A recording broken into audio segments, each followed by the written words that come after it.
Qinghai, Hainan Prefecture, toward guide. At 4 a.m., in darkness, a man drove a pickup along a rutted mountain road to collect sheep for penning and loading before dawn. High beams caught barren slopes, rare dead trees, and cracking gravel. Even full heat couldn't stop the plateau cold from numbing his fingers. Near the ranch he braked. Something stood on the slope. Among rocks, dead grass and shrubs, stood a grey-black crooked pillar with shoulders, torso, and hanging arms, a giant human form. A standard yellow road sign behind it stood 4 meters high, its thin pole swaying. The shorter figure was still at least 2.8 meters. If it raised its head, its face would meet the sign's top. Light passed through it, showing the mountain through dirty glass. Blurred edges spread like half-solid smoke. After 4 hours driving, he blamed tired eyes, stopped, killed the engine, closed them for 2 seconds, then looked. It remained, and moved. Left leg, right, arms faintly swaying. Each slow step was firm. Bent-backed, neck forward, it walked like an old man in cold wind. Apart from height and translucence, it seemed human. Very old, but human. He filmed while letting the truck creep closer, tires squeaking on gravel. From about 30 meters he flashed high, low, "I see you. What are you?" It never turned, paused, or reacted. With ritual regularity it climbed over the ridge and vanished into lightless dark. He sat for a long time in the running, heated truck, fingers stiffer than before. Fear stopped him following. He later told his friend Mr. Ma his sole thought, "Do not go up. Absolutely not." I assumed the blurry video was edited, but slow motion reveals difficult details. First, iPhone ISO at 4 a.m. spread noise across every pixel. The figure's blur instead shifts at its outline like smoke meeting air. Solid-looking center, diffuse edges. Sensor noise can't do that. Second, light passes through. A 2.8-meter object lit from tens of meters away should cast a huge human shadow, yet the mountain stays bright as though the beam crossed air. Third, a shoulder bulge like a short cape sways as it walks. If not cloth, it's a growth or attachment. Resolution is too low to tell. Together, this suggests it stood there. Whatever it was, the footage looks genuine. Long-time followers replayed it on my livestream. Most guessed a bear. Qinghai has Tibetan blue bears, up to 2.3 meters standing and medium large. They stand to look threatening or catch scents, but travel on all fours. A few hind leg steps are a stagger, not walking. This figure took 7 or 8 full steps, 9 carefully counted, steady, evenly timed, unhesitating. Proportions also differ. The bear's broad head and body, thick neck, short limbs, and barrel shape, wide above, narrow below, look head-on like a moving cabinet. This figure's long, thin legs, human proportions and small head fit a human diagram far better.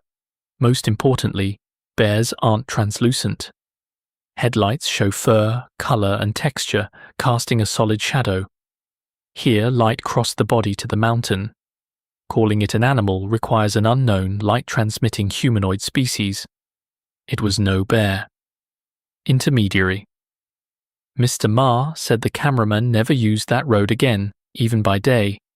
Fetching sheep elsewhere added almost 2 hours. Asked how he felt, he said, "I can't explain it. For several nights I couldn't sleep. Whenever I closed my eyes, I saw its back walking away. Each step seemed calculated, too steady for life. Old people are slow but stumble or hesitate. It never did. Constant, mechanical, unwavering." I requested an interview about his state, circumstances, and any strange smell. Mr. Ma refused. Local custom says mention such encounters as little as possible, or the thing remembers you. It remembers you, chilled me more than gore. With the cameraman's consent, Mr. Ma released it. Let everyone see and pool ideas. Maybe someone knows what it's. Perhaps nobody does. Publishing it still seeks an answer. I found a 2014 post from Hengjiang Town, Jian, Jiangxi. Its unnamed writer, Mechanic Li, never walked at night afterward. Master Lee ate with co-workers in town and left after 10. His village lay beyond a long dirt road through abandoned fields, then empty even of dogs. Alone, flashlight bobbing, he was slightly drunk but clear-headed. Early autumn rice field moisture dampened his clothes.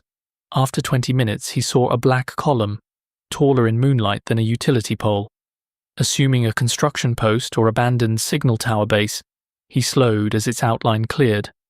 It was a person, shoulders, arms, torso, divided legs, but Lee, over 1.7 meters, would reach only its waist, at least 3 meters.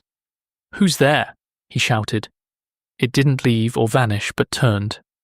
Lee never forgot that motion. Its blackness rotated whole like molded dark fog. Hanging arms opened slightly. Its head turned front, revealing a flat face. No eyes, nose, or mouth, only a smooth faceplane like flattened black clay. Yet he felt it watching. The gaze was a force, a wall crushing his chest, heartbeat filling his ears, throat gripped. He tried to run, but literally couldn't move, not fear's weakness, but feet set in cement. He crouched, hands braced on the road and edged back, ignoring gravel hurting his palms. After about 10 meters, the pressure suddenly lifted like a hand leaving his chest. He rose, turned, and ran faster than ever. Lee stayed anxious and distracted for days. Someone sent him to an old townsman, surname omitted, called the Knowing One. People consulted him for frightened children or things clinging to people. Hearing Lee's story, he set down his teacup. "You met the night-wandering god. Don't fear, you'll be fine." "Why block my road?" He smiled. "Sometimes it saves you. If trouble waited ahead, it still would happen. Stopping you made you detour."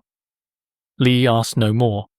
Since then, he involuntarily glances roadside at night, unable to stop. The night-wandering god is ancient, the classic of mountains and seas, lands beyond the southern sea, first calls it the god patrolling at night. Alternating with the day-wandering god, it supervises human good and evil, seeing through nighttime disguises regardless of daytime status. The Taoist scripture of the Supreme One's divine incantations of the cavernous abyss gives it black robes, bare feet, and an iron chain. It patrols both worlds, logging virtue, vice, merit, and fault. This fits Taoism. Daytime roles and masks look righteous. At night, suppressed thoughts, choices, and words emerge.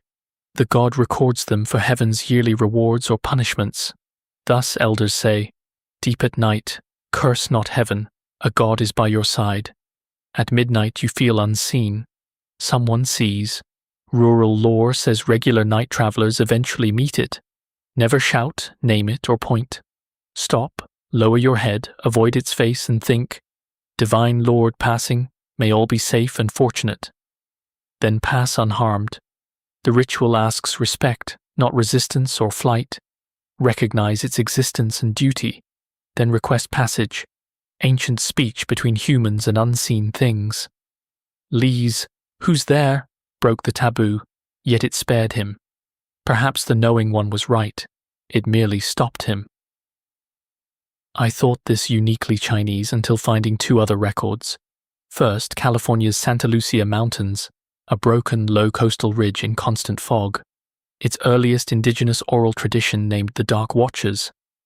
Nearly identical, they're 3-meter black human shadows, broad, stooped, seemingly caped, and featureless, or lost in darkness.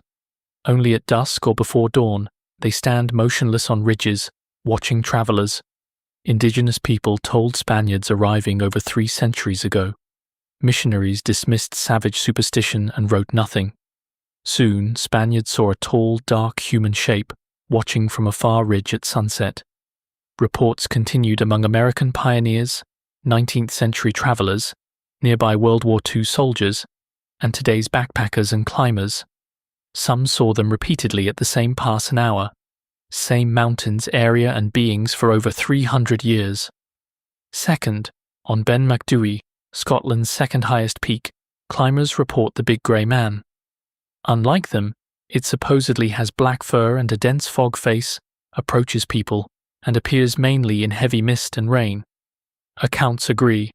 First dread, then following footsteps and heavy breathing in fog. You turn, nothing. Then direction fails. A trail walked dozens of times changes, forks multiply, landmarks vanish. Often you notice at a cliff edge. A ghost covering your eyes, or trapping you in circles, guiding climbers to death. Beside it, our night-wandering god is gentle. It watches, perhaps blocks you once, and takes no life. 3 cultures half a world apart see the same thing: tall, human-shaped, black, translucent or fog-like, faceless. China's night-wandering god, California's dark watchers, Scotland's big grey man. One group inventing all 3 must live millennia, speak Spanish, English and Mandarin, and scout Qinghai, Jiangxi, California and Scotland. 2 explanations remain. Perhaps every brain makes the same lonely nighttime wilderness illusion, an evolutionary relic from when solitary people were easy prey. It invents danger in harmless dark, making you feel watched and alert until dawn. Or, it exists. Not one species or fixed answer, but an unknown phenomenon across cultures, eras and lands. Translucent grey-black humanoid in Qinghai. 3-meter black fog column in Jiangxi. Silent ridge watcher in California. Grey mist luring people off cliffs in Scotland. Its core, tall, human-shaped, black, visible but untouchable.